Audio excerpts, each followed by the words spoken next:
Christian Keys. We've been covering the last couple of lawsuits against Tyler Perry. And every time we talk about Tyler Perry and these allegations that he's facing, as you know, there's a $260 million lawsuit from Derek Dixon. Now, Mario Rodriguez, who was in the Madea Halloween movie, is suing Tyler Perry, accusing him of similar allegations for $77 million.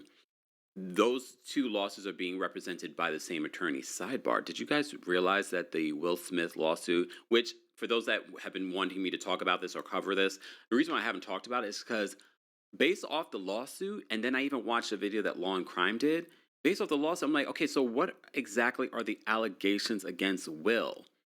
But I guess we'll have to wait and see if more will come out in regards to this complaint. That's the only reason. But the same attorney that's representing the Tyler Perry accusers are representing this violinist. Just important to know. But every time I talk about Tyler Perry, people will say Christian Keys has been really quiet since coming out a couple of years ago at this particular point, accusing a high-powered person in Hollywood of sexually harassing him for years. And he said that he had audio and like he would go into certain meetings with this person and have this evidence. Then all of a sudden it went quiet because a lot of people thought that he was going to speak out more, reveal more. Everyone assumed, though, that it was Tyler Perry. At no particular point did he confirm that it was Tyler Perry, though. So a lot of people assumed that whoever it was, he got some sort of settlement and he stopped talking about it. As you know, Christian Keys is an actor, but he's also a writer and a producer. And his show, All the Queen's Men, I believe it's called, a lot of you said that you love that show. That's with Eva Marcel. A lot of people say they love the show. Well, that show was written by Christian Keys.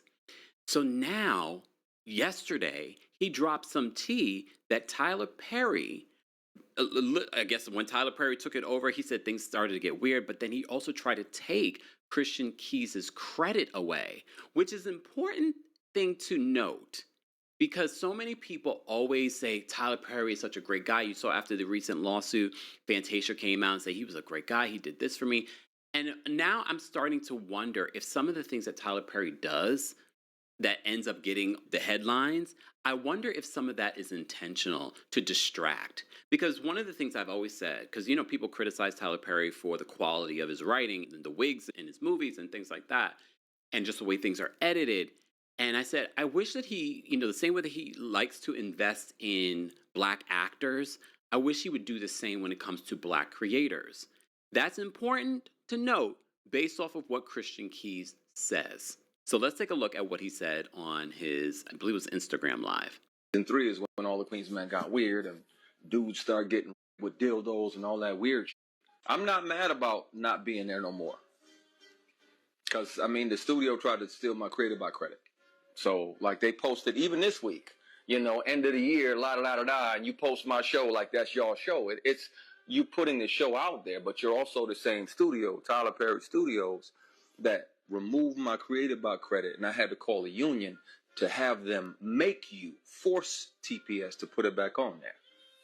So I'm not sad that my show isn't there anymore. After season 5, it won't be there anymore. And I won't have to deal with that shady, corny kind of leadership over there that would dare. Why try to? You got 16, 17 shows. I got one. Let me have credit. My contract says I get credit. Why your corny ass trying to steal my credit? Because you can't write like me. He says, because you can't write like me. And a lot of you love All the Queen's Men. I've never watched it. However, what stood out to me in this situation, and I know a lot of people are going to think, oh, Christian Keys is talking, so is he talking about these recent accusations against Tyler? No, he's talking about Tyler not giving him credit, which is so interesting to me because when you think about how Tyler started his career, you would think that he would be such a supporter of up-and-coming writers and would give them a platform. But he loves to say, I write all my stuff. I do this, write it, I direct it all myself. And so many people, we wish you would stop. We wish you would stop. And I don't understand, and I've said this so many times when talking about Tyler Perry, yes, we love the fact that you support these Black actors and actresses and you give them opportunities that no one else would give them. But is that intentional? Is it so that you can sort of weaponize your power over some of these actors, which is what he's being accused of in some of these lawsuits? But I never understood why he wouldn't do the same when it comes to black writers and female writers and things like that. Because if anything, either way, it's going to make you look better. It's going to make your brand look better. People are still going to think, wow, this is a Tyler Perry production. It's gotten so much better. And then you see the byline, you're like, oh, he's gotten other writers. But I just don't understand in 2025 as someone that has come from nothing as an up and coming writer, why you would not be an advocate for someone like Christian Keys and making sure that he has his credit. Him having credit doesn't take anything away from you. A percentage? You're still going to get a huge percentage from producing the show. But what also stood out to me was say that things started to get weird based off of what Tyler would do. Because Tyler does weird things. When you look at some of his other writing, people are like, his writing is so weird in a lot of ways. And then when you think about the things that he's being accused of in these lawsuits, then you're just like, maybe Tyler is weird. And maybe some of Tyler's giving back to these actors and actresses is just it's performative.